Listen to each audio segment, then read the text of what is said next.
Do we hit yet? No, let me go back and try again. You know, Nope. not me running on Filipino time. Yeah, it should be on. We should be on. Let me get Yeah, on we're Facebook. on. We're good. There we are. Yahoo! Yee! Okay, ladies and gentlemen, we are live, and we're here with the beautiful Miss Cheryl Hall, and we have our ever delightful guest of Jennifer Ellis, who is my panelist extraordinaire. Thank you, thank you. And this evening, Linda won't be with us; she has another commitment. And then we have Kahia. Correct? We pronounce Yes. all of the vowels, right? Eh? Yep. And perhaps later on we'll also have Andrea could be joining us, and we'll see who else comes in. Okay, so tonight we're going to be talking about what if it happens to me. Mm-hmm. You know, that's really kind of the elephant in the room. It's a fear factor. And that's a show too, isn't it? Fear factor. Life is a fear factor. Anyway, so good evening, everyone. Tonight we're going to talk about the elephant in the room. Not just what happens if someone we love develops some memory problem, but really, what if it's us? Maybe it is us. We start forgetting things, dropping things. And hello, Ross, my buddy is here. Hello, Ross. We love you. Ross is the guy that stripped from his large clothing to a small clothing. If you haven't seen that video, Kahia, it is a joy. It's a classic. It really is.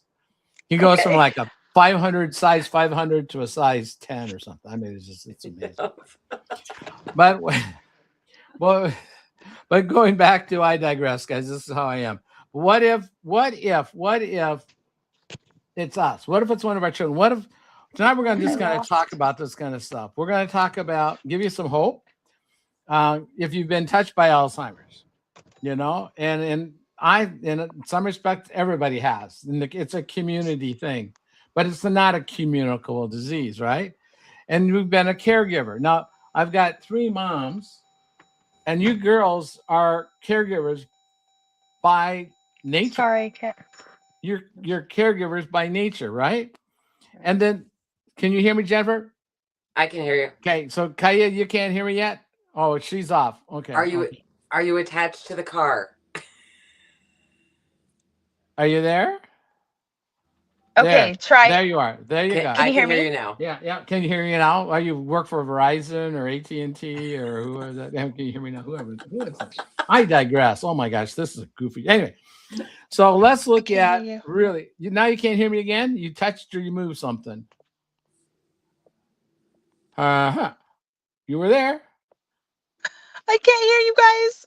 We can hear you. Take the earbud out. Can you hear us without the earbud? Change your Bluetooth. There, I heard you click. Can you hear us? Put this on your speaker, maybe. Oh, a different earbud. Okay. I had to reset everything. I'm so sorry. Now we're good. You're good. You're good. You're tinny to us.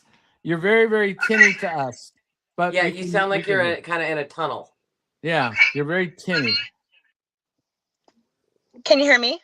Now we can. Now I can. Perfect. Okay, great. No, we're good. Okay, good.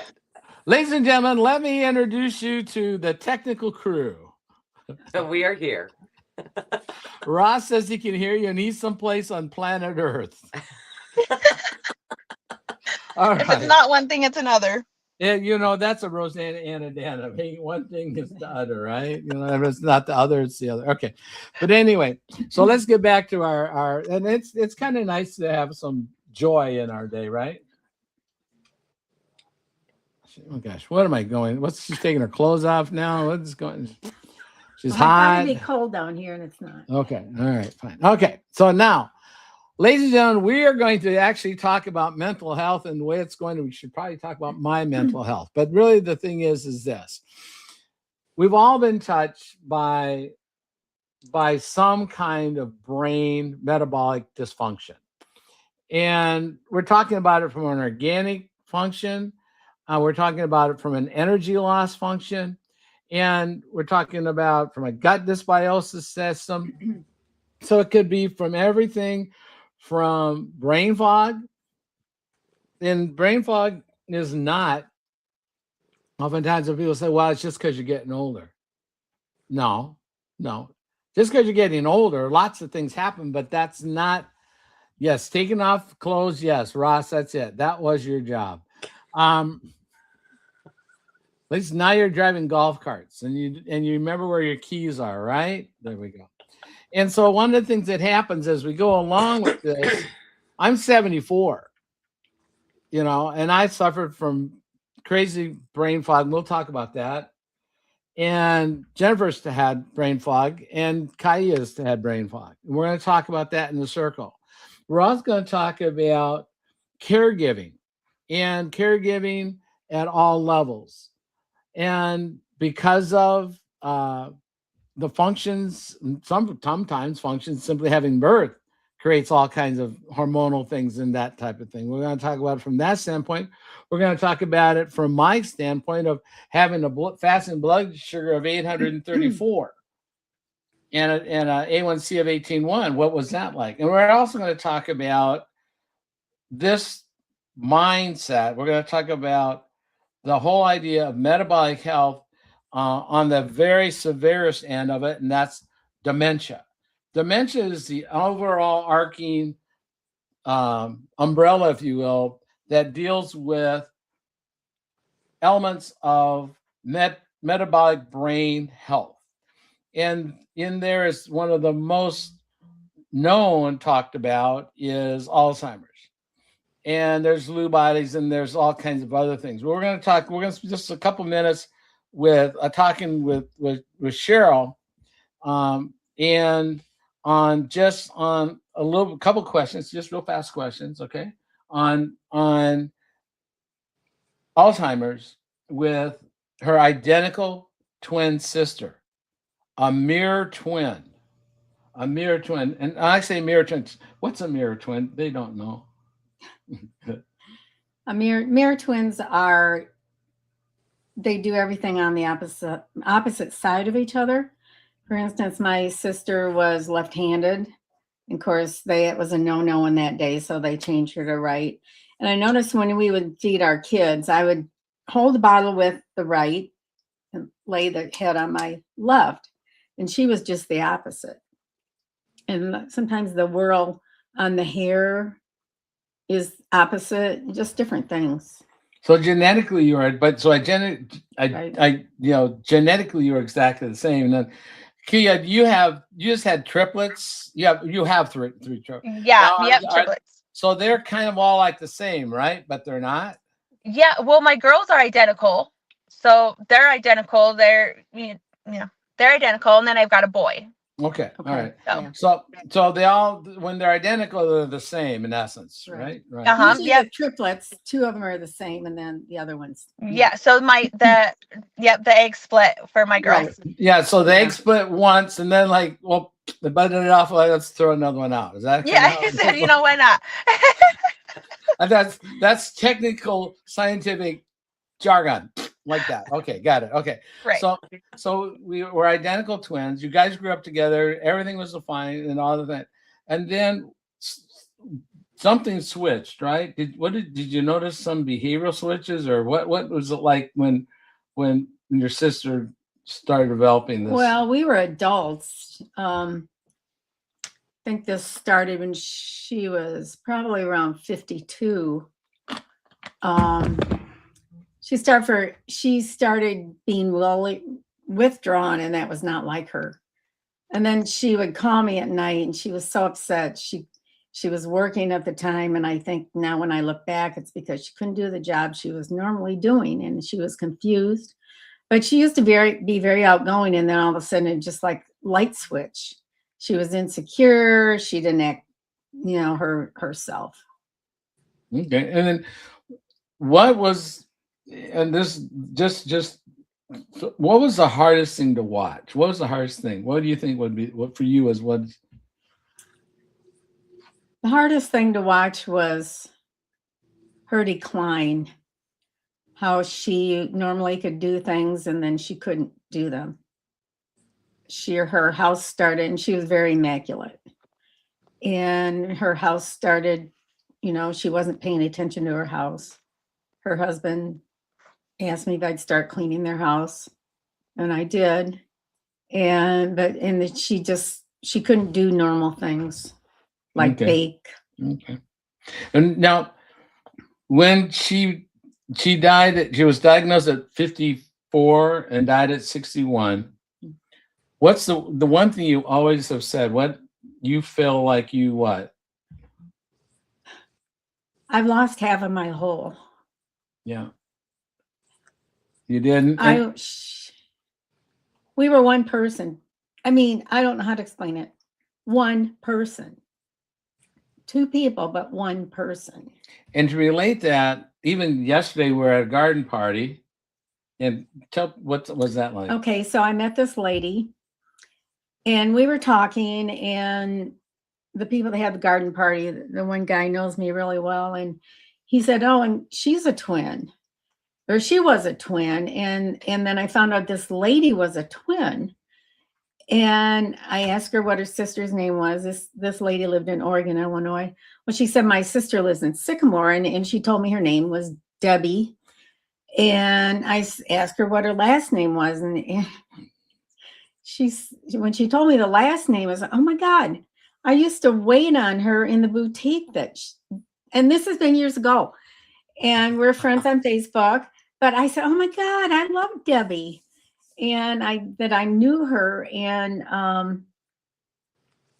I said something to the effect, "Yeah, when I lost my sister, I lost half of my whole," and I said to her, I said, "You would know about that," and she started getting tears in her eyes because she does. Yeah.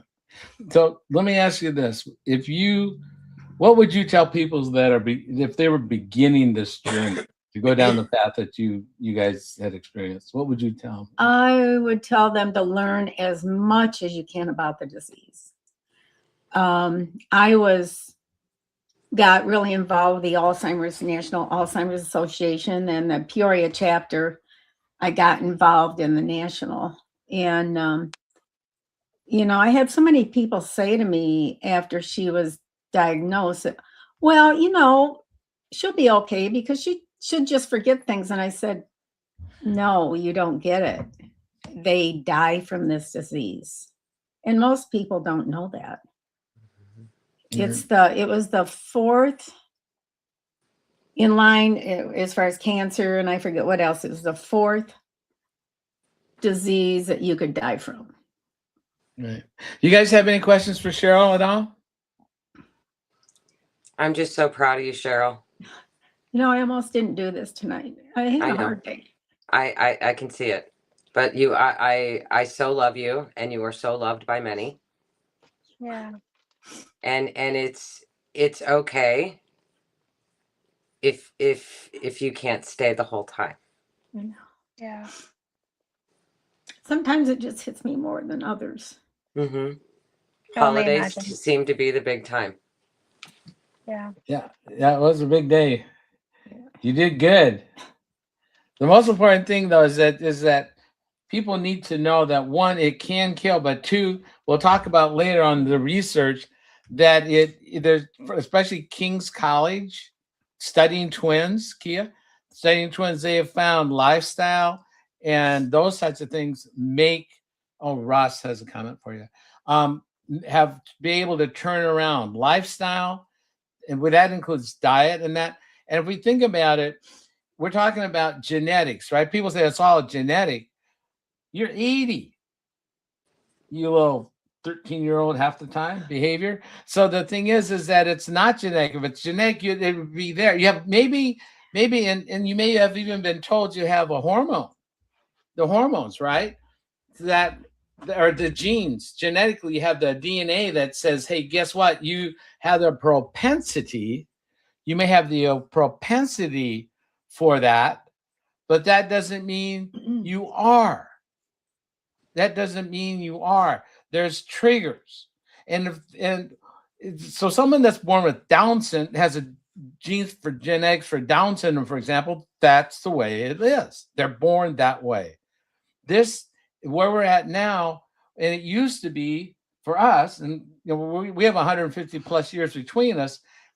Alzheimer's, that used to be it was an old person thing, if at all. If people made it to the 80s, where we are 90s, and that, yeah, okay, maybe, but that's accumulation of time. That's an accumulation of toxicity buildup and all the other exposures to all the things that could get there. But what we're seeing now is that, did you know that the youngest diagnosed dementia is an 18-year-old? 18 years old. I had no idea. We're seeing people, and you guys will attest to this, brain fog, right? Brain fog. All right. Severe brain fog. Jennifer and Kaya, how young were you when you started experiencing? Let's have a second. Let's have some fun on her. Okay. Oh. Tell us about brain fog. What was brain fog for you? Oh man. It really didn't hit as hard, and I didn't really notice what it was until I had my triplets. I would look around and have 5, 10, 15 different things started without remembering, or like just looking around and having to have started all of these different things and not being able to finish, not being able to concentrate, not being able to remember. And there were times that I would think like maybe I should just not have conversations with people because I can't remember words, because I can't put together sentences. And it was very, very frustrating. I remember telling my mom I should get my brain tested to see what's going on. I was scared. I was journaling a lot because I knew eventually I was going to forget it. And it was just a very scary moment for me. Well, and when you're doing that, did your family have any, let's go back to say, did anybody have any history of that kind of thing? Was that a background thing, or were you like, I'm an original? Just me. Yeah, just me. No dementia, Alzheimer's. In fact, my mom just turned 79 and my dad is 87. He'll be 88 this year. He's still coaching football and teaching at a high school. My mom comes and helps me. Their brain's just super sharp. So I was scared that, they're going to be taking care of me. That is a fear, isn't it? Yeah, absolutely. That's a real thing. And when you start looking at it from that standpoint, like, it's like a whole nother deal. Jennifer, like, when did you realize you had some brain fog issues? I was thinking back on when that may have started. I would say, I can relate when it came to, you give birth and you start projects and you can't accomplish them. So for me, that started back in my 20s. I had, a daughter at 20. I had another one at 22. And, you've got the stress. I thought I had everything all together, and it did progress for me. About 3 years ago, when I started caregiving for my parents, I started putting their appointments on the wrong weeks, on the wrong days. And when you have 80-year-old people going 45 minutes to an appointment that they've regularly gone to, you feel confident enough to allow them to go and travel alone the 45-minute drive for them to come back and say, it's the wrong week and it's the wrong day. And right then I knew, that was the worst feeling as a child, as a caregiver. I'm there to help them, and in turn, I'm not helping anybody. Sure. And Benita, I'm looking at your last name. Benita says, "Okay, did you ever feel like Alzheimer's was a possibility? Did you ever think that way?" Oh, she can't hear us again. Okay. No. Okay, no problem. One sec. There you go. You got it. Okay, I can hear your voice now. Can you hear me? Yep. Yes. Okay, I'm so sorry. It keeps bouncing. For some reason, it keeps connecting to my earphones. Okay. So let me try and figure this out. Like, I'm so sorry. So did you ever think that Alzheimer's or dementia was on your plate? Really? What was the question? Do you ever feel like Alzheimer's dementia was on your plate in your menu? No, I didn't. I was scared of a lot of things because type 2 diabetes. My mom's got type 2 diabetes and same with my brother. So I always thought that that was my thing, that that was something that was going to get me. And also like the big C is a part of our family too. So I had all of these other things that I was worried about. Um, but not ever Alzheimer's or dementia until I really started worrying. Like I can't remember these words. It was just constantly an You got it. So Cheryl, here's a question for you. We never asked you this. Did you ever consider that you would go down that path? Well, yeah, it was scary. And people would say, "Why aren't you afraid of it?" And that kind of made me mad. Yeah. But my response was, if there was a test to find out if I was going to get it, I wouldn't take the test because I'd be living in fear the rest of my life. My middle son has the gene, but that doesn't, and my other kids haven't been tested, but he just found out through some lab tests he had to have. And, but that doesn't mean he's going to get it. Yeah. And I might have the gene too. I mean, we're identical. And I'm unique. And I have, you guys, if you haven't heard the story, when I had the real peaky weeky of my blood out there, one day I left my house and got in the car and I went down to the stop sign, which was one house away. It's a T intersection. And what do you normally do? You think, oh shit, what did I forget? I forgot my phone. So I turned around and I couldn't just turn around there. I have to go around, gerrymander around the block, blah, blah, get in. Got in. There's my phone on the butcher block right there. There's it is, right? Guess what? Got in the car, got to the T section. I forgot my drink. Turned around, did the meandering around, got back. There's my drink. Guess where it was? On the butcher block. Got in the car, got it onto the stop sign. I forgot my briefcase. I got to turn around, go get my briefcase. Turn around, got the briefcase. Guess where the briefcase was? On the butcher block. I went 5 round trips to that butcher block. And by the way, the butcher block is all of maybe 10 feet away from the door. Yeah. Oh my God is right. So I really started going. Hokey pokey. You're exactly exactly, Ross. But I was just like, because I had really started thinking about, because my mom is 97 now, and she's been Alzheimer's now, probably not Alzheimer's, or dementia Alzheimer's, because she can feed herself and all that. And we can talk about caregiving in half a second, but it's such that I'm thinking I'm going down that path. It's far beyond losing my keys. I mean, I wasn't putting the remote in the refrigerator or things like that, but hardly forgivable 5 times to the same 5-step in for the materials that are right there that you should have just normally in one swoop grabbed and gone instead of forgetting them all independently.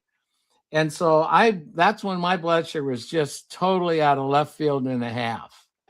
So therein lies part of that issue. So let's go off of my thing. Let's talk really about caregiving. Now we got 3 moms. And so let's talk about caregiving.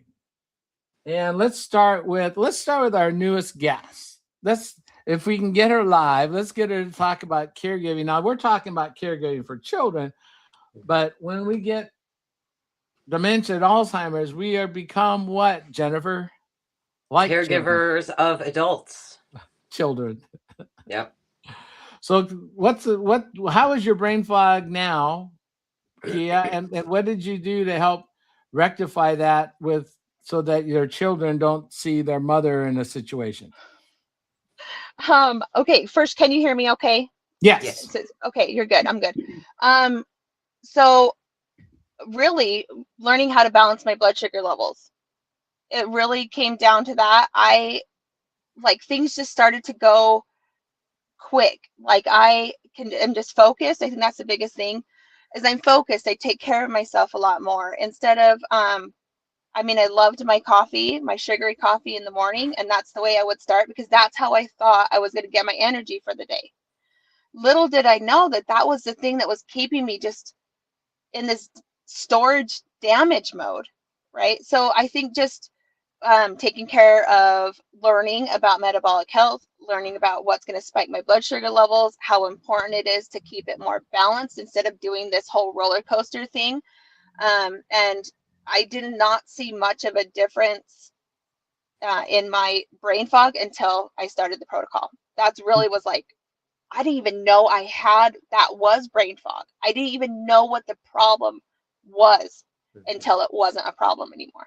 How fast did you notice you didn't have that the clarity came? Oh, geez, right away. So the first thing that I realized was that I wasn't hungry all the time. And I think that as soon as I wasn't eating on a consistent basis, that's when I started to say, okay, I can actually think straight.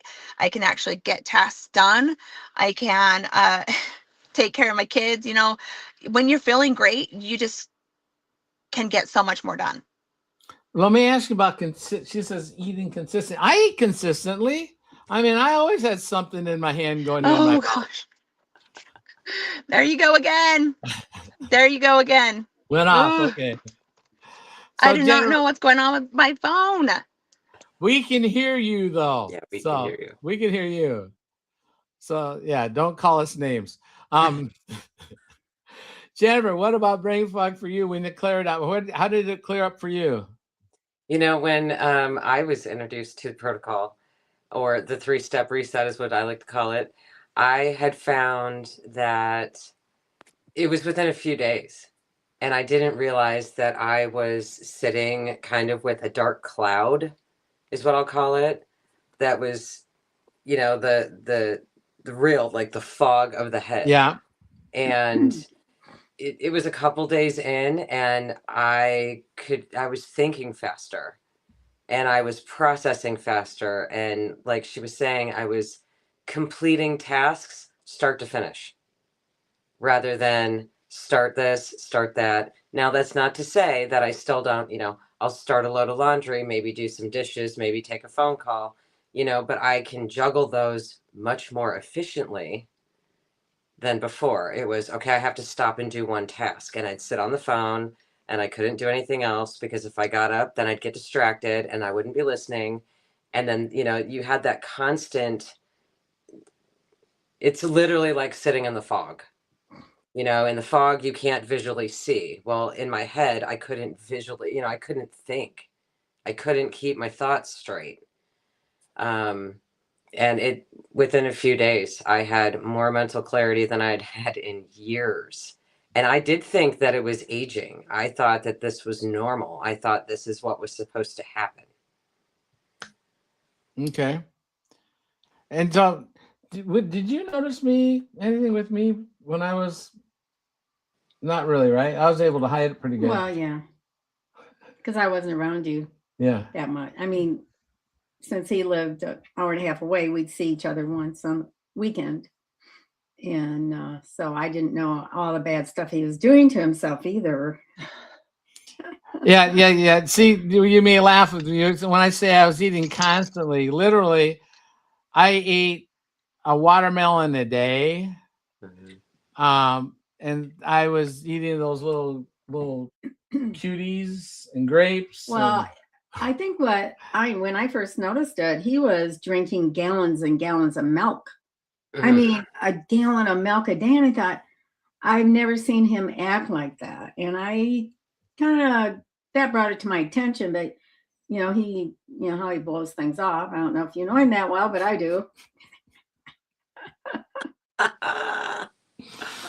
Oh, I love you, Cheryl.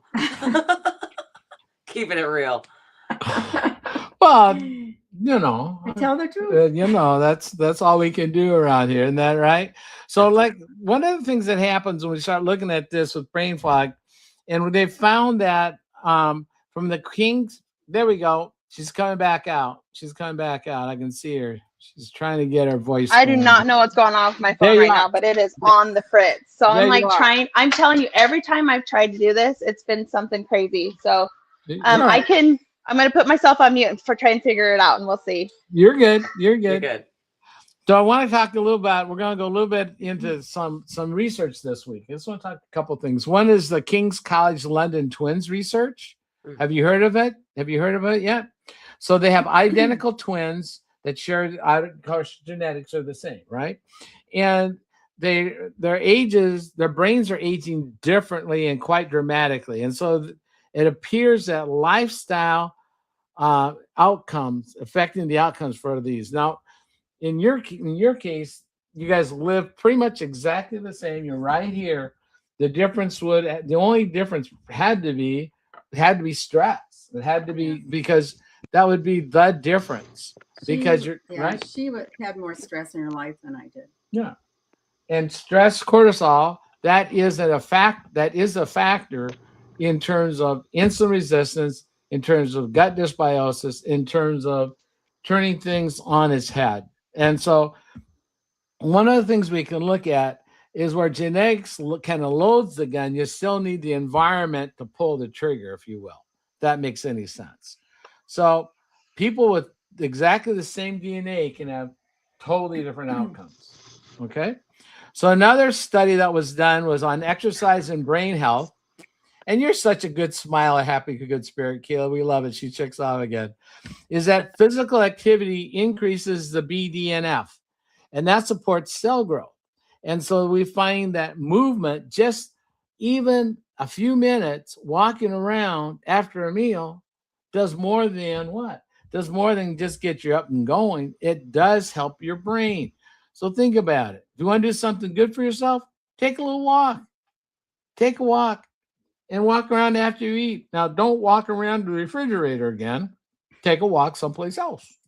What do you think? Laugh at me. I don't walk back to the refrigerator. Don't tell that truth because I don't. You're not hungry. You're just bored. That's how that works, right? Yeah. There we go. Look at her. Oh She's my back. goodness. We love it. See, this is why you have to come back. This is good we'll for have us. this mastered. We'll have this mastered before you got to come Please back. do have me back. I would You're love gonna to come have. back. You're gonna come back. And so we're also one other thing. We just got done with a call before us with Dr. Dieter. And if you haven't been on a Dr. Dieter's call, he just had Dr. Nick on tonight doing it. Ooh, And nice. so we have 3 doctors on one call about what we're talking about. And none of us, are you a doctor? No. Are you a doctor? Are you a doctor? I'm not a doctor. I didn't even play one. I didn't even stay at a Holiday Inn Select last night. I didn't stay at a Holiday Inn Select last night, so I can't even play one on TV. But anyway, so the research is clear that the gut biome, that's the stuff that's going on. There you go gut. again. Okay. She's got a mobile car bathroom. That's what it is. Okay. Guys, this is my life. I love her. She's fun. You're good. You're all good. We're gonna Welcome learn to it. Yeah, exactly. You're all good. So that's the whole thing going. So this part, actually, you know what? This chaos is perfect for what's going on in the real world. That's true. This really truly is. Because we think about it on the very simplest idea, the very simplest thing is, and this kind of Jennifer, I can hear you, but I can't hear. Okay. This laid it perfectly in. Is that God created food, right? Mm-hmm. So God, food, man. Got to get it. But where did the mess come? When industry came in. Mm-hmm. And industry comes in, and now things get goofy. Perfect. So Jennifer, let's talk about caregiving. What can you tell us about what changes someone's life when they start giving care to adult children? Oh, where does one start? Your whatever you knew as, let's say, your daily method of operation completely changes. You rotate your hours of sleep. It becomes a high stress situation until you can put in systems such as, in my case, with My mother being legally blind and in a wheelchair needed more care than my father did. My father had cognitive decline. His short-term memory was gone. So putting in place systems, like I had a chart for all of the eye drops, times in which to give them. There were 15 a day. She had a multitude of medications she was taking. So purchasing the pill boxes, putting, for her, it was all, 4 different quadrants a day. For him, it was 2. And really for me at times, because I was also working a job at home, I was starting a new business. So I have all of these things, but the core focus is caring for your loved one. So for me, changing everything in my life. I mean, I moved into their home. I didn't have any friends there. I made friends in the neighborhood, and mind you, I'm in a 55 and up community, and everybody's over the age of 65 that has befriended me. And thank goodness for my little dog, because my little dog helped me make friends. Because other than that, it was grocery stores, doctor's appointments. Yes, I do have friends, for those that were wondering. But all of my friends were out of state. So there was a lot of phone calls. There was FaceTimes, with my business, there's morning calls. And if it wasn't for that, I think I would have floundered more than I felt on the inside, because it's such a heavy weight. And, I've also raised 2 daughters as a single mom. So it's a completely, I kept saying, oh, I got this. I mean, I was a single mom. I can do this. And it is completely different when it comes to a loved one who is, for me, my parent. Because I had to navigate I'm the daughter, but I was coming on strong like a parent, and they didn't want a parent. They wanted an equal friend. That's their daughter. And that was hard to swallow and hard to wrap my head around. But I did it as quickly as I could, because I knew at the end of the day, my job was to care for them, be there for them, but let them have their life. Now you're trained. Now you're a trained professional as a caregiver, right? No, sir. No, sir. No? I have learned more things from you and Cheryl, the internet, and finding out that there were more people like me. I felt very alone. I felt very isolated. I felt like I was the only one in my friend circle across the country dealing with caring for an adult. And, there was a lot of times, as you know, George and Cheryl, that I did not reach out to people, that I would only come on Sunday calls when I saw you guys, but you could read my body language, my face, the words coming out of my mouth, knowing, okay, she's going down. Her ship is sinking. So we'll talk a little bit, but then it was the phone calls during the week. It was the FaceTiming just to check in to make sure I was okay. And remembering and trying to educate myself the best I could. When you have so many moving parts, it almost seems like it was easier for me to raise 2 girls than it was to support adults.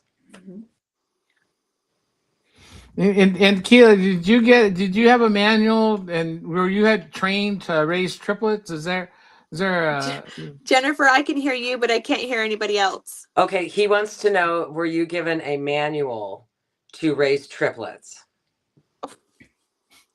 I'm barely holding on today, George. This is how it is. I don't have a manual for anything. Are you kidding me? Like, here's the will. Hold on. We're going. So if brain fog and inflammation and energy are one less thing that I can worry about, I will take it, because this is my life. Like, changes all the time, just on the whim. So manual, if there is one, maybe I should write one. There you go. It will be very bad, but I'll write one. Okay, there you go. Then and Cheryl, with when your sister, did you have any guidance in the help that you were able to give?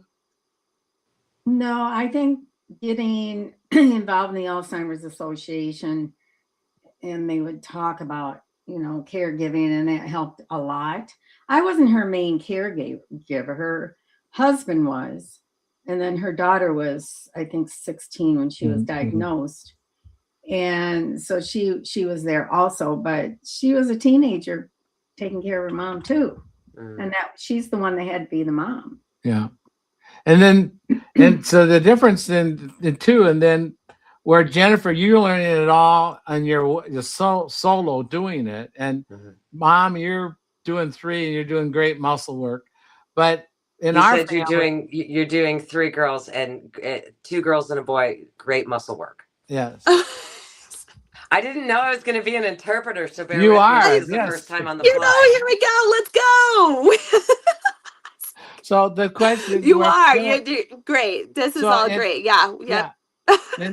And then in our family, we've got a different unit where I'm the oldest of 10, and we're able to have our mom in her own home. And we have boots on the ground. We have caregiver 24/7, which is the niece. We have respite. That's one thing I'm going to ask about. Ask Kia, you can't hear me apparently. Jennifer, ask her what she does for a respite. Let's have a conversation about how important having a respite is. Do you at any time have a respite for yourself when it comes to having your triplets? No. Is there anybody else that's helping you through this process, or is it strictly you? Yeah. So I do have a ton of help. I have a huge, lots of family, sisters, parents. But I'm telling you, like, we had Father's Day dinner tonight, and there were like 15 adults, and the kids still won. So it's like, you just can't ever keep up. I mean, 2-year-olds are curious anyways, but they are wild. Like, just onto an end to everything. They're so smart. But no, that is one thing that I love running my business, is because that's the one thing that I get to focus on for myself. I get up and I do Tai Chi, I get moving, I listened, and I try to incorporate all of the things that I learn as far as like brain health and in the morning and keeping my energy. So, the protocol and incorporating my health has been the thing that I do for myself, even though it's not something that I get to sit down very often and do it per se for myself, but it's always it's keeping me going. It's something that I get to do for myself. So good. Ross is checking out. Ross, we love you. Be safe on the road. So Jennifer, what do you do for respite? What did you have a respite? I did not have a respite. I was a caregiver 24 hours a day, 7 days a week. There were a few times, very slim amount of times, that my parents refused to have help come in. I did have it a couple times with another family member until they decided that that it wasn't needed. So I did my best to map everything out the best I could. I did take a week to go spend time with my daughter and grandson in Virginia, and I did not realize until I got there and more appreciated it once I came home that my daughter saw my struggle the whole way. George and Cheryl saw my struggle.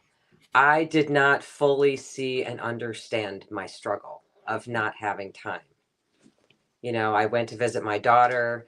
She said I took a week off of my day job, and she said, you do not clean my house, because I'm a cleaner. I do that to think, I do that to process.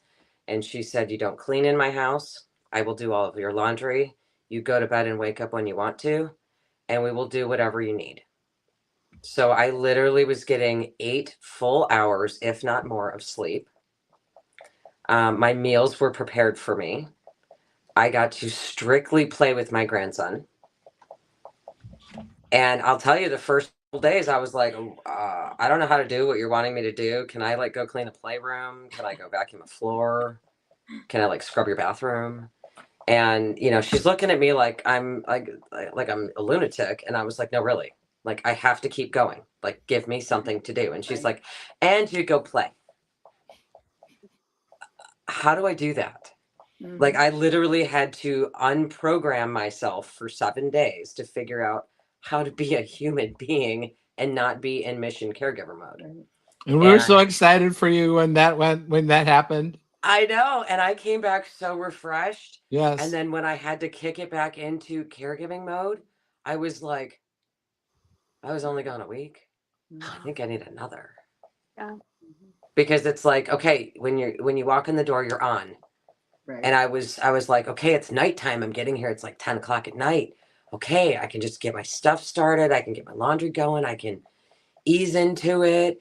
And no, I don't know where my eye drops are, and I don't know where my pills are. And what do you mean you didn't have your 7 eye drops before I got home at 10 p.m.? And where's the list? And yeah, it was like this sudden jolt to the system. And I was like, man, I did not realize how bad I needed that. Right. So here's the question for everybody. Looking at your life, looking at the protocol and how it's working for you or not working for you, what's one thing that gives you hope? And we can start with you, Jennifer, and you can tell with her, and then we'll get Cheryl, and then I'll throw something out. So what's something what gives you hope? The one thing I think, well, I have many, but Okay. one thing that stands out that gives me hope about being on the protocol is that I get to be with my daughter and my grandson and my son-in-law. In case you're watching, I'm still thinking of you. I always notice that I leave him out, and he is such an important part of my journey as well. You know, I'm no longer dealing with the brain fog. I'm not dealing with the cholesterol. I'm not dealing with the insomnia. I'm not dealing with the anxiety and depression. And you have a new bikini. Yes. And after many, many, many, many years, I have my high school body, and it got in a bikini, and it went to the beach proudly. Good And for I you. say that with sass because I feel the sass as if I'm Right. in my teenage body. Right.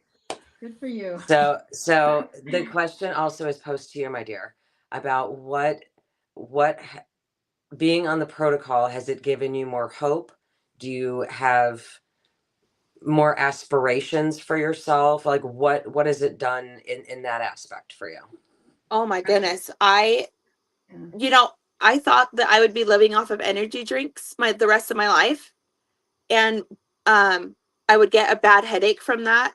I thought that I would never catch up or lose weight with my, I'd never lose weight. I'd never get back to having, and it's not even that let me start over. I was nervous that I was going to stay at a heavier weight and that I wouldn't be able to take care of my family. I wouldn't be able to run after them. I had a hard time walking up the stairs. And those are the things that was going through my mind, is like, how am I going to take care of these kids, 4 kids total, if I do not, like, I physically can't, always feeling faint, not remembering things, always feeling nauseous, right? And no one was giving me answers. So absolutely this gives me hope, because I had my metabolism checked twice. I had multiple labs done. I was constantly seeing my blood sugar was low, constantly scared I was going to develop type 2 diabetes.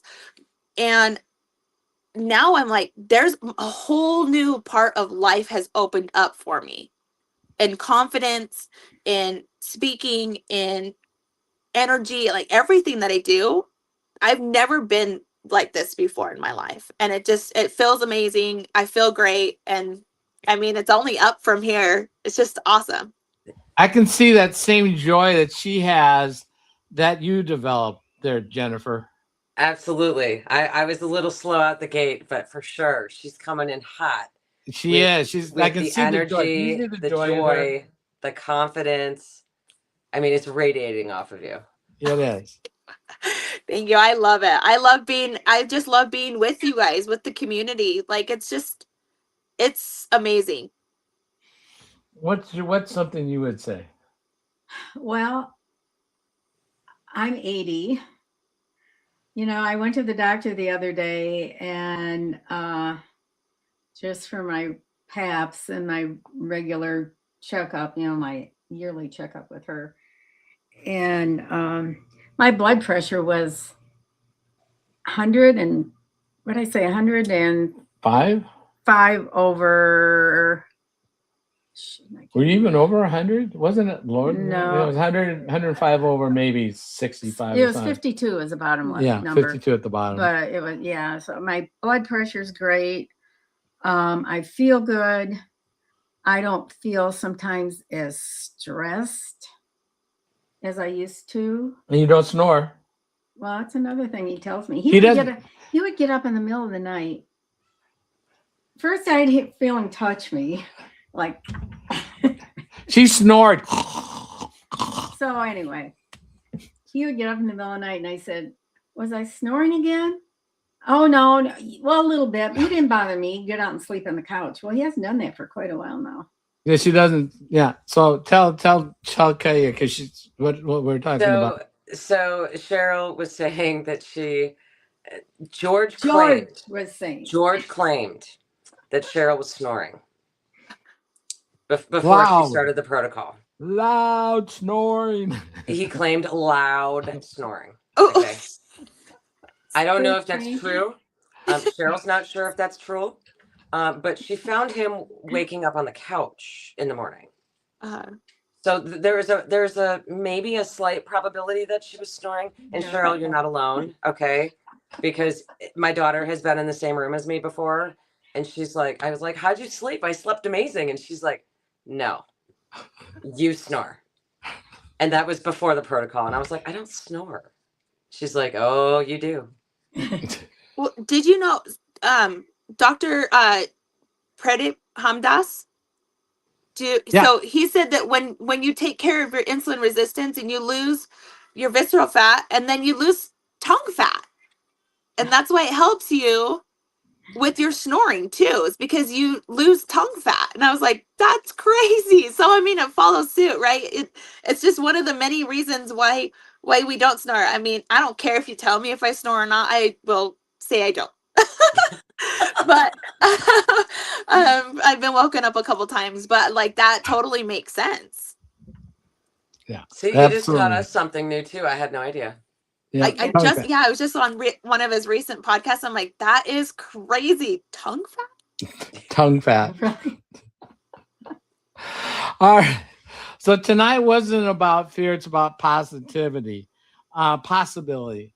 You can't change yesterday, tomorrow, but if you could go back, this is the question, if you could go back any period of time and tell yourself so that you would not have gone through what you've gone through, what would you tell yourself?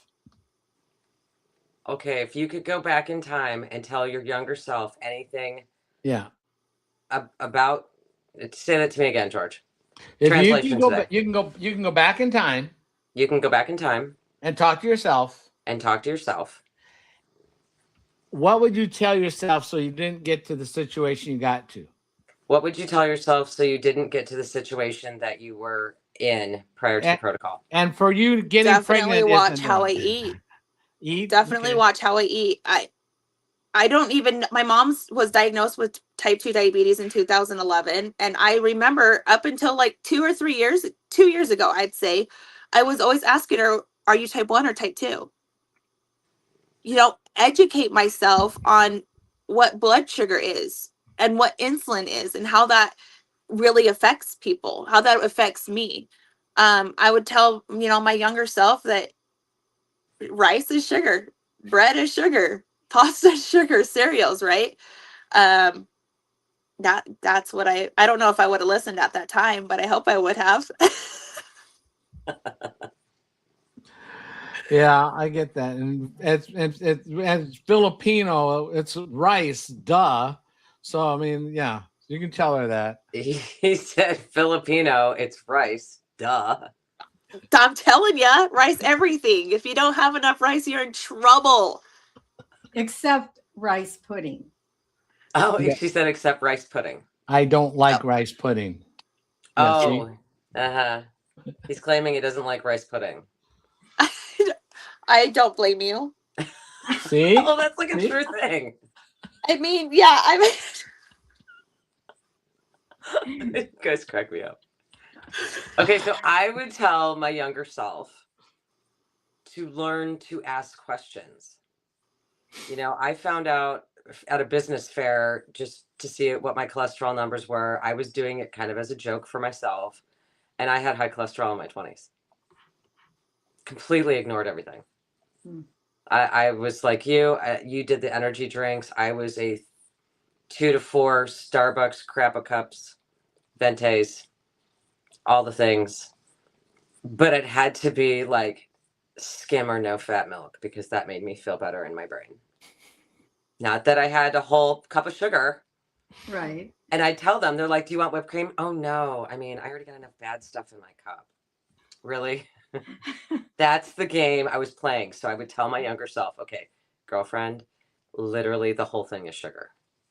Yeah. If you only can have a little cube of sugar in your bloodstream and you had 4 Venti Crappa Cups today, and then you had your Mountain Dew Dr. Peppers, what are you thinking? Because I literally was flying high and crashing so hard that I was falling asleep at my desk and I'd have to go get another one. And it was up and down. There was no, let's do the blood sugar wave. No, it was up or down. There was no in between, nothing. So definitely ask questions and definitely become educated on what I am putting in my mouth. What would you tell I you? don't know because that doesn't really apply Yeah, to me. you didn't have the blood thing. Mm-mm. But you were bound and determined to stay fit. Yeah. Bound and determined to stay Well, fit. you know, I see so many people my age that don't walk well. They can't do anything. And, you know, my weight, if it starts going, I will allow myself like 5 pounds. And that's no, not anymore, because I'm wearing clothes. I mean, I was up and down for quite a while when I had my kids, you know how that goes. But I reached a point in my life that I did not want to be the yo-yo. I wanted to stay where I was at. So I'm pretty strict about that. If I see it creeping on, then I'll just, you know, cut back. And because I don't have a blood sugar issue or anything like that. But, you know, my doctor the other day said, you know, I forget what she said to me, and she said something about my weight. And she said, but that's how you want to stay, right? And I said, yes. Yeah. Yes. I mean, if I creep up 5 pounds, okay. But then I'll go right back. Yeah. So, and then I would say is that the whole thing is that, and you're doing the protocol. So, I mean, you're doing, I am. I mean, you're doing balance and you're doing the T's, you know, so we do those and we have the other kinds of tools. So we have the tools. I would tell myself, slow down, let go. I mean, I was so volatile and I never listened. George is saying he would have told himself to slow down because he never listened. Yeah, never listen. Never. Has anything changed, Cheryl? Well, sometimes. Sometimes. Love you, George. I think he's better. I'm better now. Oh, he's better now. Yeah, I'm better now. So, I mean, the reality is, it's fun to. What's really fun is that I play in a senior golf league now, and last week the guys go, why are you the only guy without a belly? Why can you stand up straight? Why don't you need a golf cart? And I go, because I drink a tea. So yeah. That's really profound. Why you don't need to be in a golf cart while golfing. Yeah. Why you're the only one without a belly. Yep. I can stand up straight. And why you can stand up straight and keep moving and not have to sit in the golf cart every swing. Yeah. Yeah. Awesome. And then like your dad, you know, as a coach, I mean, I taught and coached for 17 years. And so I get it. I get that passion. So I appreciate that. It's exciting. Well, is there anything that as we wrap this up and we're going to get this technically correct next time. Okay. We're going to get this technically correct next time. It'll So be it great. sounds like you're coming back with us. We want I you. hope so. I'm so We want sorry. I will definitely. We'll It'll figure it get out. better. I We'll mean, figure it out. I can't make any promises. Actually, my life's just you're either with her, and my lives are like this too. It's just like, well, here we go. Exactly. Perfect. We love it. So, guys, appreciate your time. We're at the top of the hour. And next week, we're going to be on a little bit more of a different topic. And we'll have more guests. And we're going to have the Kia back. We're going to have Jennifer back. We'll have you back. We'll have me back. And we'll all be excited. And so, thank you very much. Thank you very much. Aloha. Thank you very much, George. Thank you.